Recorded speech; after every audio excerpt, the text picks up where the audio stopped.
numbers. You have a device that has 7 LEDs. 1, 2, 3, 4, 5, 6, 7. Okay, if you light these, if I light this one, and this one, and this one, and this one, and this one, it looks like a 3, right? So you know what a 7-segment display is. It's ubiquitous, right?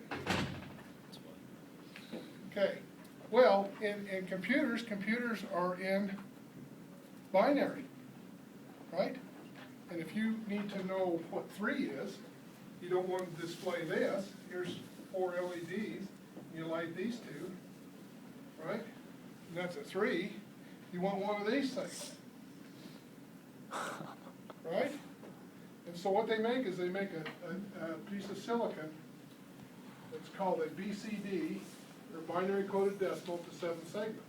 And so I can input, I have this box. I have 4 inputs, B0 to B3. If I give it the number 0011, which is a binary 3, it will light this LED, this LED, this LED, this LED, this LED. And so it's got how many outputs? It's got 7 outputs. And lights that up on an LED display, it's called 7-segment display. And I can read that and I go, oh, that's 3. So is everybody okay with that? Okay, this device is called a 7447. Have you gone over data sheets yet in this class? No. Okay. Can you, sorry, I was so busy writing, I missed what you were saying about the numbers on the left, the 0011, what that does. That's a binary number, right? Right. 0011, that's binary 3. Yeah, right. Okay, this converts binary Okay. to a readable number on a 7-segment device. That's what this is. Here's your 4 inputs, and here's your LEDs that light up, Z1, Z2, Z3, Z4, Z5, Z6, and Z7. Okay? So there is a piece of silicon that you can actually purchase. It's called a 7447. So you're going to logically design one of these integrated circuits, logically. And so that's the purpose of this assignment. So let's look what the assignment says.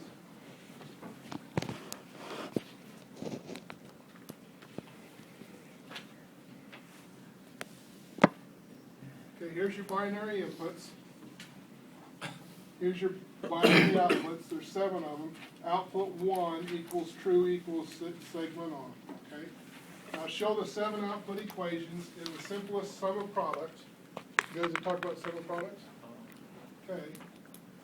Use the sheets provided to create the truth tables, K-maps, for all the outputs. Now I've actually shown you here what lights up. So a 0 lights up all but Z7, right? An 8 lights up everything. A 9 lights up these. A 6 lights up these.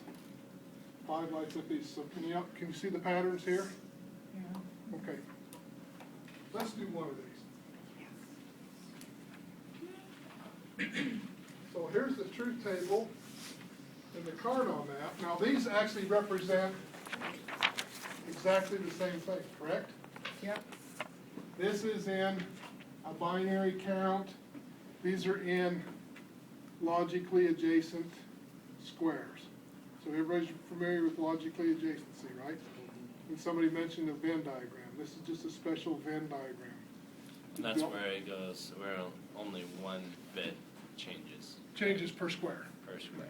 Only one variable changes per square. 0, 1, 1, 1. Yeah. So let's do, on a 7-segment display, this is Z1 right here. Let's do that output on Z1. Okay? So here is all combinations. 4 bits have 16 combinations, right? Okay. So 0, and I put this in hexadecimal. I do everything in hexadecimal. So 0 to F. And here's the binary form here. So when I have a 0, is that segment lit?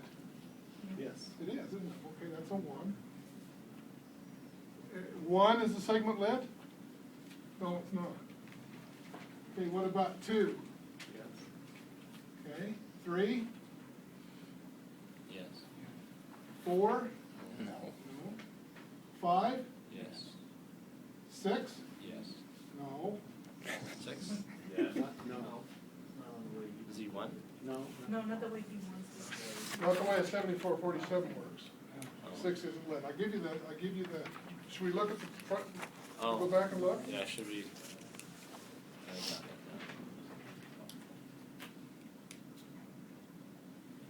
Make sure you understand that. Oh, okay, never mind. 6 isn't lit. Okay, so I give you those. You can light 6 and 9, 9 has the same way. But I'm using this one unique part, this 7446, so I use that exactly. Now I've got to match that up. Let's see if I can match that. Nope. Better use the mouse then. Sorry. How's that? Okay, 6 is not lit. What about 7? Yes. Yes, What about 8? yes, What about 9? yes. What about A? Yes. No, How do you? how do you- zero. There is no A, and I don't care about A. So you just zero them? So. No, I don't care. I don't care if it's a 0 or I don't care if it's a 1, Just leave it. because they'll never occur. So, no, let's don't, and I'll show you why you don't want you to leave it blank. I don't care. B, don't care. C, D, E, yeah. I don't care about those, because I will never present that data into this part. Because this is binary coded decimal, so it's only gonna be 0, 0, 0, 0 to 1, 0, 0, 1, 0 to 9. Okay? Now, this is the universe of Z1. I've represented all cases. Now, if I can do logic that represents them, it'll always work, correct? Okay, now, let's put this in the Carnot map. So all we gotta do is transcribe it, make sure I transcribe it right. I have a question. Couldn't you make an A by making Z4 not? You can make an A, you can make an A like this. Yeah, How'd you make a B? I guess you could make a B. it would look like an 8. But this part isn't made for hexadecimal, it's only made for 0 through 9. Okay. So, those will not be ever represented, so I don't care about it. I don't care what, I don't care, if I put out an A, I'm saying, I don't care what it looks like, because it'll never occur. Okay? So, let's transcribe it to a Carnot map. Well, that's 1, 0, 1, 1. 4 is 0, make sure you're right.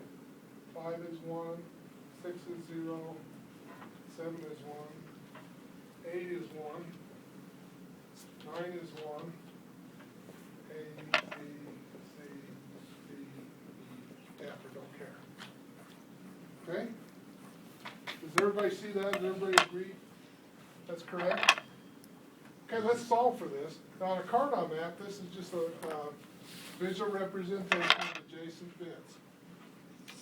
So what you want to do on a Carnot map, this is a 16 state Carnot map, 4 bits. So I look at that and say, can I circle 16 ones? No. No.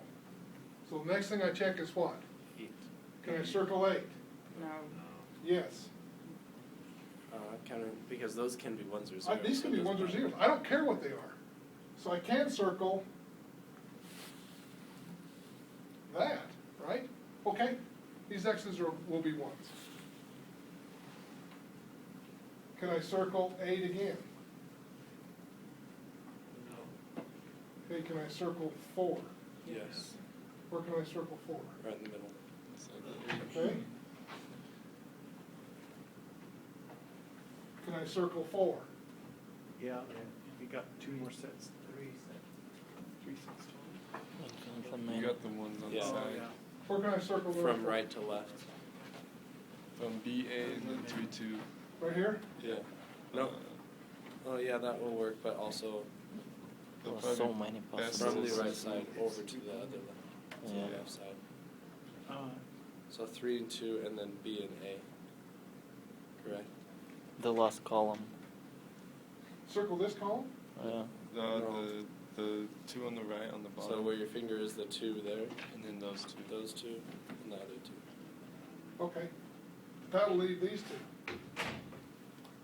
Can I circle 4 again? Look.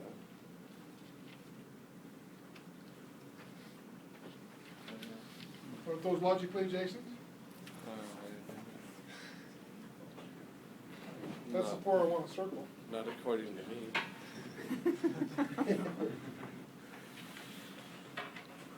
Are Well, they? you're looking at that map on a flat surface.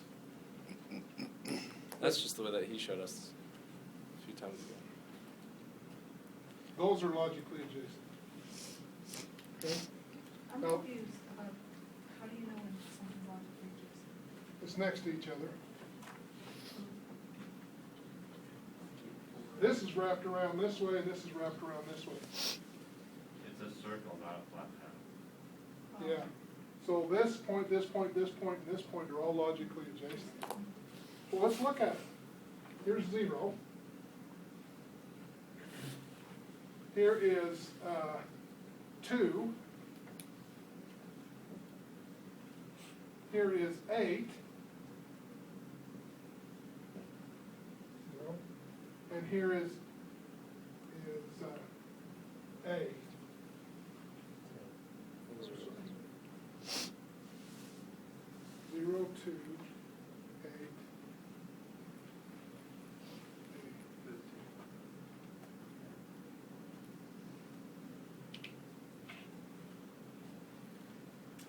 So 0 goes to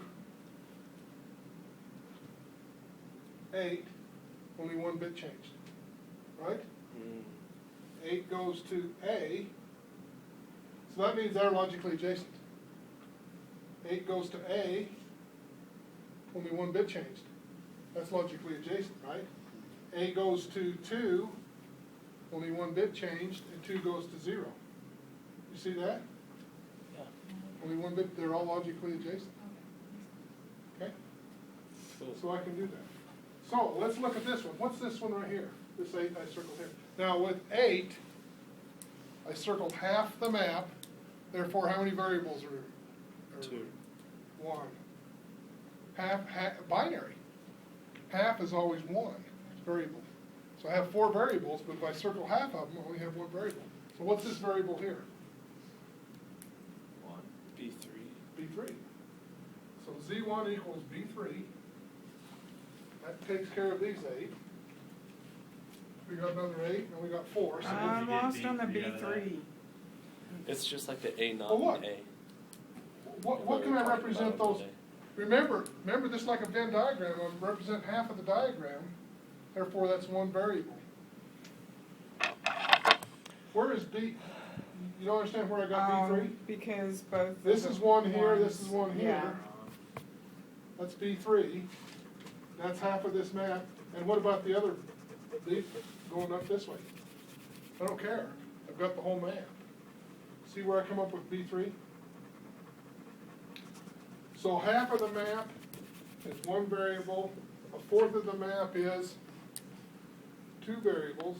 An eighth of the map is 3 variables. And a 16th of the map, or at least 1 square, takes how many to describe it? 16. Takes 4 variables to describe it, right? That's why I want to circle the largest amount I can, because I use less terms. That's why I don't want to just circle this one, circle right here, because that takes 4 terms to describe it. If I circle 8, it only takes 1 term to describe it, right? B3. Okay, let's do the center one. What's this center one? B2. B2. B2 describes half of the map. So this is OR B2, but it's B2 and B0. B0. B0. Okay. So now I've taken care of this. How did you get the and B0? Well, On the left side. B2 describes these 8 locations, right? But I'm using the AND function. I only want 4. So B2 describes this, B0 describes this, and that is the intersection between those two. So that's B2 and B0 describes 4 squares. Everybody see that? He never showed Well, us this. I substituted B3 for A and B2 for B, and B1 for C and B0 for D. Is that acceptable? No, because, In so other what, words, I'm just using a variable to represent that but, B3. well, that would work, except for this required these inputs. So if you turn that in, you gotta transcribe, that's A, you gotta say B0. Okay. Does that make sense? The equations are the same, it's just different syntax. As long as you change it back to what it was before. Okay, what have I got left? I've got these 4, which are what? What describes those 4? It's gonna take 2 variables, B1, B0. B, B3. and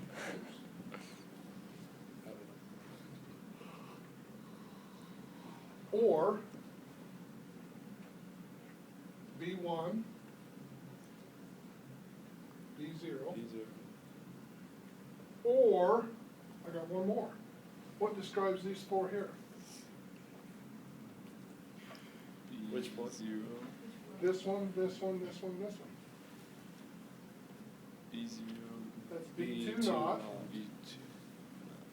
B2 naught, and B2 naught describes this column and this column, and I need to describe this B0 column. not. And B0 naught. Okay, that's the most simplified equation. If I put that equation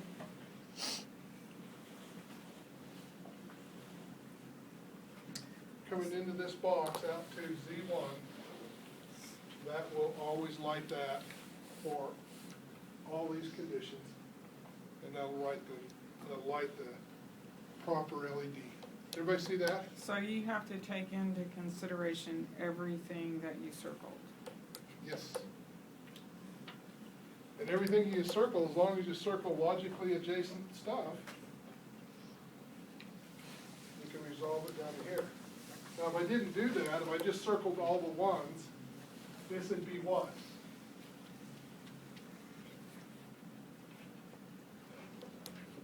B3 naught and B2 naught and B1 naught and B0 naught, or B3 naught and B2 naught and B1 and B0 naught, or, so you can see how big that is. I'm only taking care of these 2 terms. And this, I took care of all 16. So this is the simplest form you can come up with. Okay, questions on that?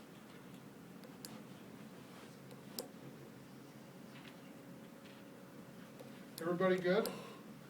Now you have to do that how many times? 7, because you have 7 outputs. Should we do one more? Yes. Sure, yeah. Sweet. If I do all 7 of them, then I'm gonna get all the points.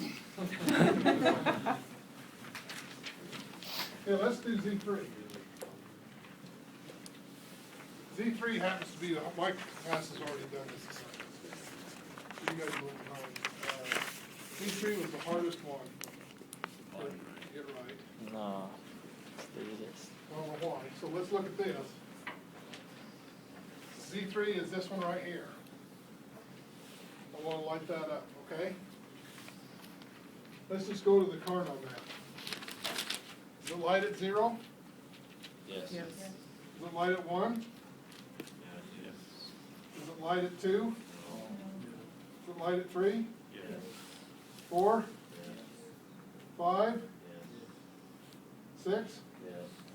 7? 8? 9? Rest of it.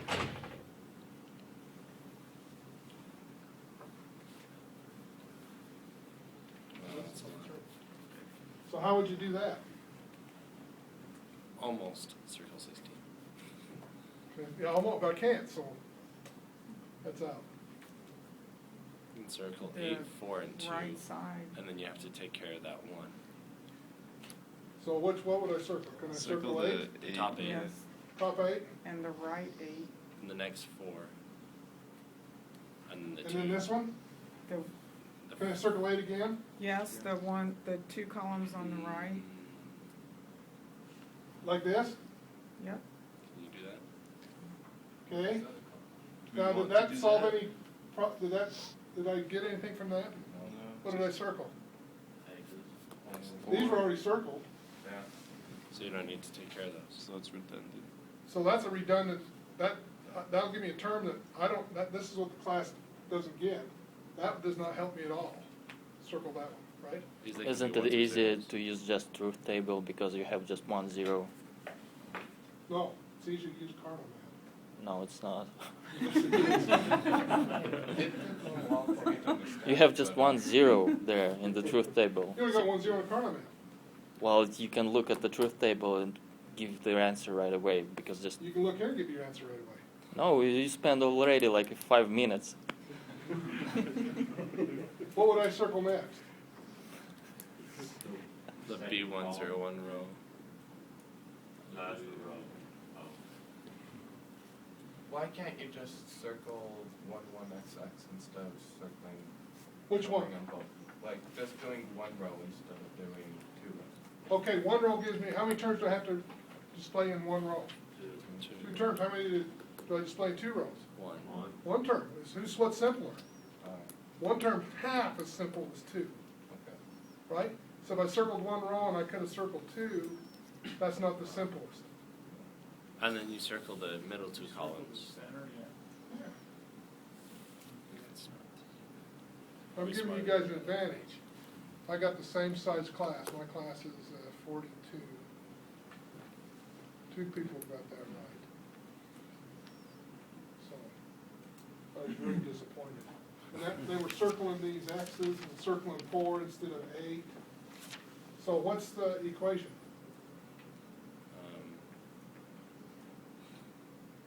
B1 not Okay, or B1 naught or B0, B0 B2. or now if you want to, you could have circled this one. And what's that? What you said, that's the simplest. What's that? That's B0 not. That's B3. I always go highest to lowest. B3 naught, B3 not, B2 not, B2 naught, B1. B1, B0 no. naught. What do you do with that? No, I was talking about the truth table, not the Carnot map. Not. Oh. Because it's not that. Right? So is that a valid answer then? That's simpler. And that's not sum of product, which was required in the class. Remember I said sum of product? And then be product of sum if you're doing for zeros, correct?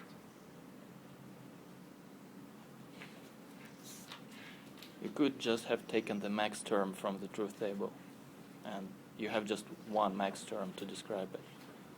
How would you do it? Can you do it simpler than that? Yeah, it's the same answer. Because this is the simplest. Yeah, But you will can't get. see, but you can't see that because this doesn't have logically adjacency compared to this. Well, if you fill the last column with 1s, and you will get just 1 0, right, on the 3rd row, and It's, everything else is 1.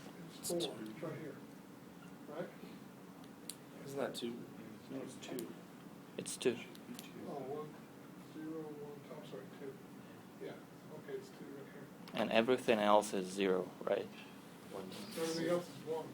Well, I mean 1s, yeah. So you can work just on that row and describe that row. The 0, I did right here. I mean using max terms. sum. How would you do that?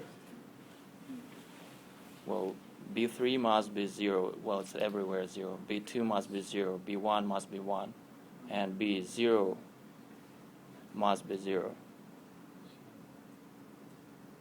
So it's B2 plus negative B1 plus B0. And that's it. Yeah, go right here.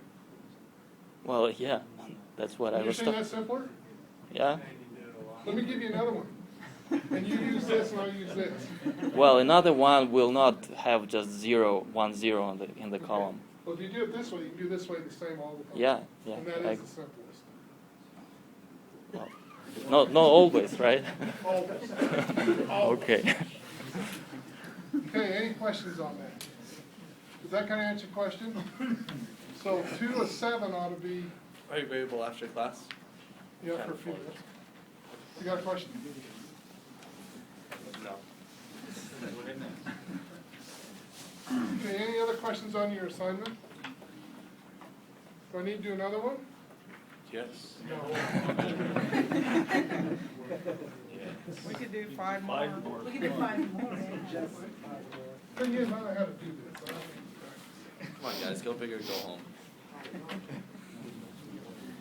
Okay, 8 what more. I want to talk about then, if there's no more questions on the assignment, is I want to talk about ASCII. About what? ASCII. What is ASCII? Anybody know what ASCII is? Okay, what is it? It's the, I don't know how to explain it, I know what it is. It's an acronym. Stands for what? American Standard Computer. For interchanging information. The American Standard Code for Information Interchange. Information interchange. Go Google. Yes. Okay, now. ASCII's been around a while. American Standard Code for Information Interchange, ASCII. When was ASCII first developed? You guys did your reading assignment? ASCII's been around a while. 10, 15 years? 30, 40. In the 40s, 1940s?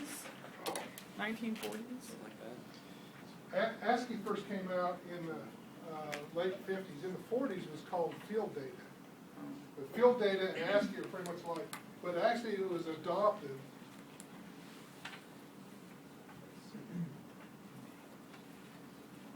Well, let me do this. I like to give quotes. John Wayne, I really like John Wayne's quote, and I think that's pretty true, right? He said that in a John movie Wayne. once. Anybody ever see that movie?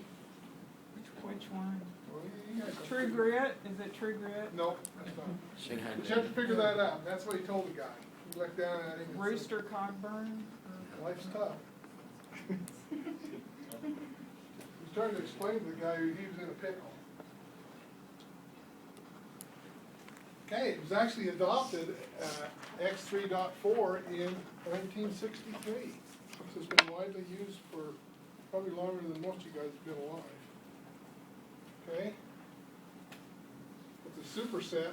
It's mainly made out of what's called field data. Field data was pre-ASCII, and this is what the Army used quite extensively.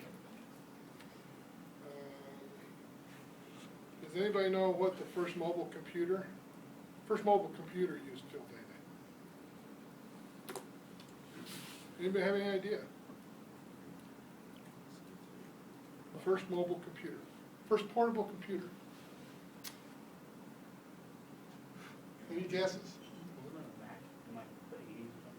Oh, you're close. That's what I'm. Low earlier than that. 1979? Oh, you're closer than 80. 78. Why don't you come and tell me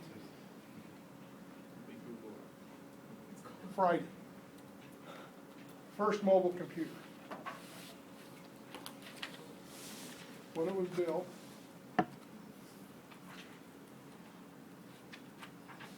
Who owned it? You can tell me who built it too. Who built it, who bought it?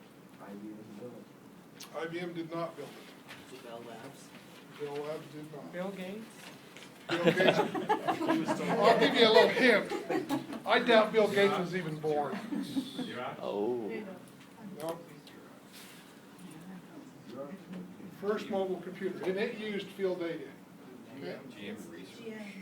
No, before GM, guys. Westinghouse? There's computers. Why don't you give me the answer? Right. Okay. So it was adopted in '63.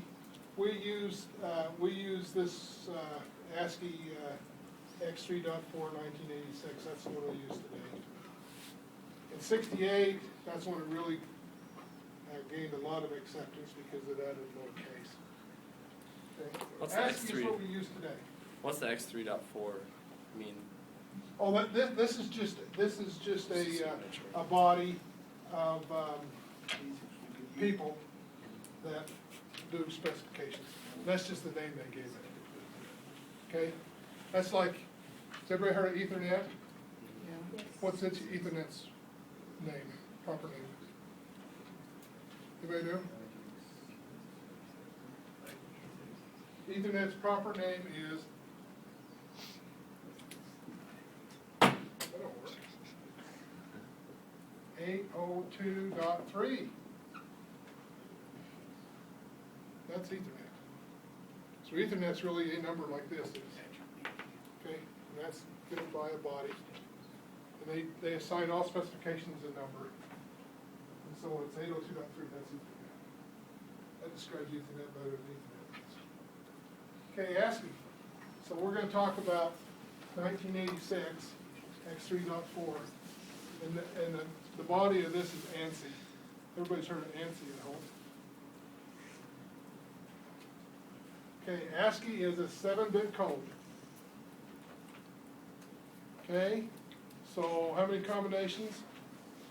2 to the 7th, which is 128. So there's 128 symbols in ASCII, 33 control symbols, 95 printable symbols.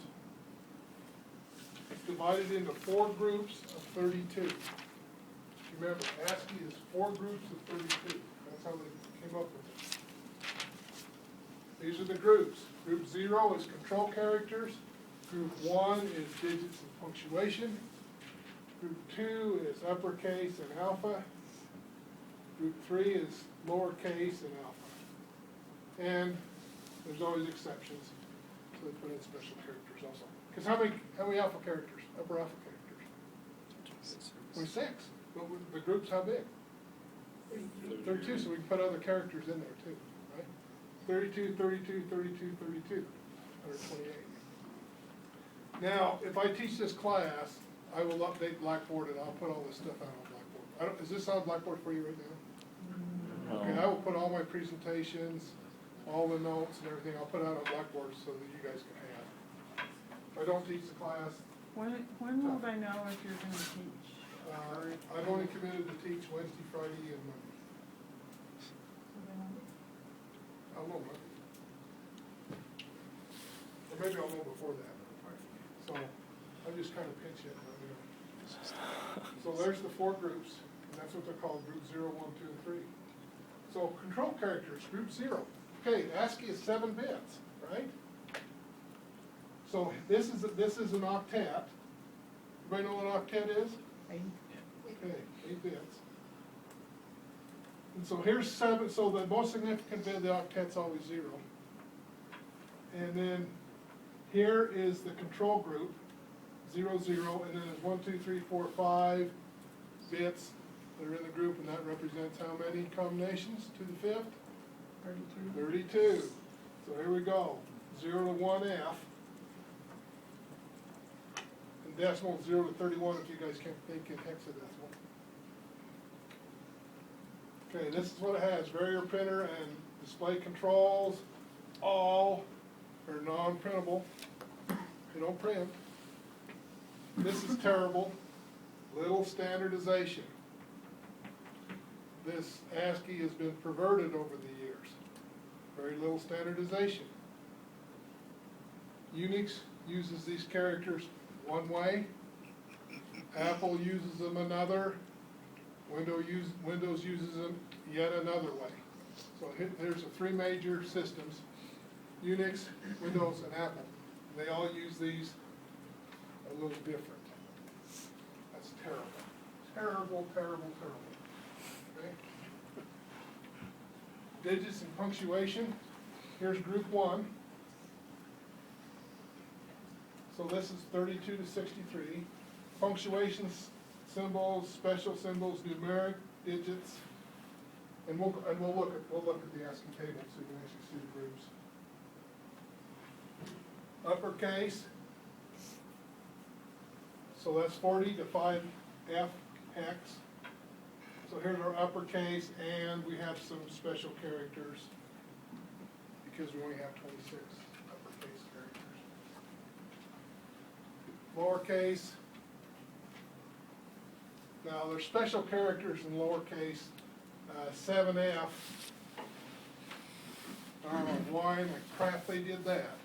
But 7F is non-printable. So here it is on group 3. We have one character that's non-printable.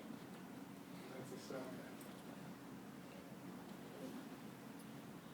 Okay, let's look at the relationships. So the relationships between ASCII and binary is 30 hex. So if I give an ASCII character of this, 0011, 0111, that is 37 hex. So hex would be represented by 37. So 37 hex, 0011, 00111. In ASCII, that would represent what?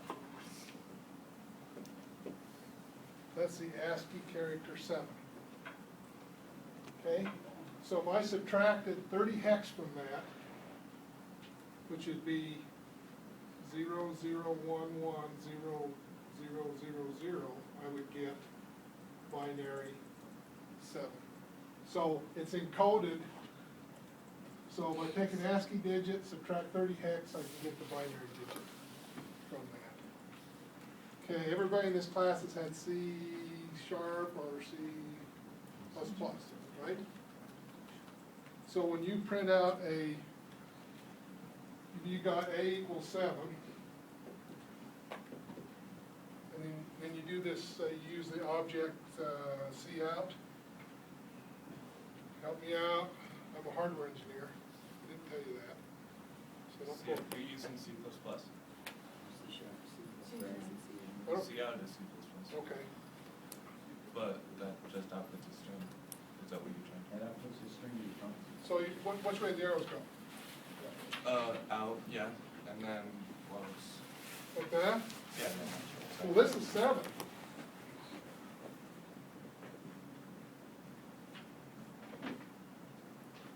I really don't output a 7. What would that do to the computer? That'd make the computer beep. Right? So this object cout actually adds 30 hex to it. It really outputs what? 0011, 0111. And that prints out a 7. So this object actually does a lot. So using higher level languages, you don't really realize that, but when it actually prints out to a printer or a screen, it has to print out this number, this encoded number is actually going to represent the 7. Okay? So I use the example of that. The reason I picked 7 is Control G is actually the bell. If you print out an actual 7, your computer will actually beep. And so, Well, that's what you mean when you say a bell. question? That's what you mean when you say a bell. Like it Yeah. makes a beep and like, It's called, the formal term is called bell. But on your computer, it's actually a speaker that beeps. And if you printed out a 7, that's what it would do. Your speaker would beep, and it'd be it's non-printable, so it wouldn't show up on your screen. But you really want to print out a 37, it prints out a 7. Now, the nice thing about this is B5, uppercase is a 0, lowercase is a 1. So have you guys ever used the function 2upper? or two lower, what does it do?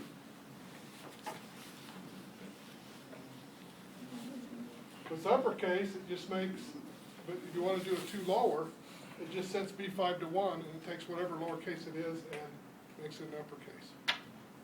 That's all it has to do. If it's uppercase and you say two upper, it takes the 0 and makes it a 0. In other words, it doesn't change anything. So there's some functions that all it does is have to change one bit. Okay, I've just got a couple minutes. I want to explain the incompatibilities. DOS Windows marks end of line as a 0D, 0A, which is carriage return line. Does everybody know what a carriage return is? What's a carriage return? It's new line. No. Carriage return, if this is the screen and my cursor is here, carriage return is cursor to the front of the line. That's carriage return. Line feed is go down to the next line. So when you do an end of line, it's actually a carriage return line feed. That's where Unix and Apple do things differently too. They do. That's why I said they perverted it. This is the way ASCII was meant to be. Apple marks end of line feed as a carriage return. So in DOS, if you print out an Apple document, what happens? It's all on one line, right? Yeah. Because it prints it out, does a carriage return, prints it out, does a carriage return, prints it out, does a carriage return. Now on Unix, they use line feed as a carriage return line feed. So what does Unix do? Prints it out, does a line feed, prints it out, it wraps around, does a line feed. That's why if you print documents that's made in Unix and DOS Windows, they look different. That's because of the perversion on the exchange. But it is easy. You can take a Unix document, every time you have a line feed, you just add a carriage return to it. Or every time you have a carriage return, you have a line feed in it. Or on DOS, if you go into Apple, every time you have a carriage return, Take out the line. you take out a line feed, or with double space. Okay? Now in your book, I think you can look at your back cover. Let me take one more minute, guys.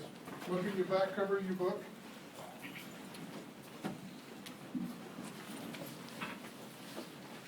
See the ASCII table? You can see the 4 columns. That's group 0, group 1, group 2, group 3. So you can see how they all relate. Okay? I'll see you.